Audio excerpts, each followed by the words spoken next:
எனக்கு தெரிஞ்சு என்னோட கெரியர்ல ரொம்ப முக்கியமான ஒரு டைரக்டர் வந்து ஜனா சார் தான்.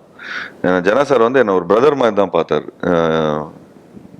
என்னை பொறுத்த வரைக்கும் ஜனா சார் வந்து ஒரு ஒரு என்சைக்ளோபீடியா மாதிரி.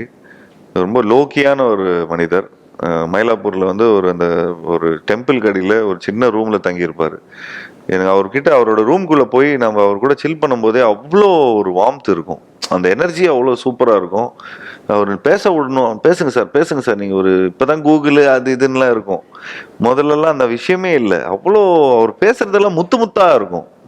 கால் மார்க்ஸ் பத்தி பேசுவாரு, இது ஒன்று பேசுவார், ரஷ்யன் நாவல் பத்தி சொல்லுவாரு, ஃபேக்ட்ஸ் ஒன்று சொல்லுவாரு. இவர் இந்த இன்செப்ஷன் கதையெல்லாம் வந்து எனக்கு அப்பவே சொல்லியிருக்காரு.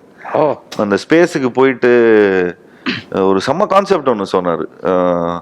ஸ்பேஸுக்கு வந்து பையன் போயிடுறான் சார், போயிட்டு திரும்ப வரும்போது அப்பா வந்து பையனா இருக்காரு, இவர் இன்னும் வயசாயிடுச்சு. ஒரு இந்த இன்செப்ஷன் இல்ல, சாரி, இன்டர்ஸ்டெல்லார். இந்த கதையை வந்து எனக்கு ஒரு 15 வருஷத்துக்கு முன்னாடியே சொன்னாரு.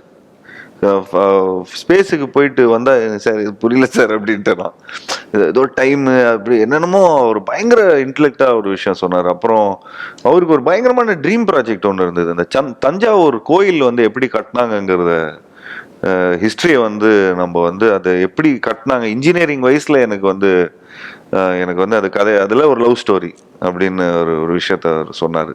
பயங்கர எக்ஸைட்டடா இருந்தேன். தமிழ் சினிமாவே மாறப்போகுது, அப்படி இப்படி ஆச்சா பூச்சான்னு பயங்கரமா இருந்தோம்.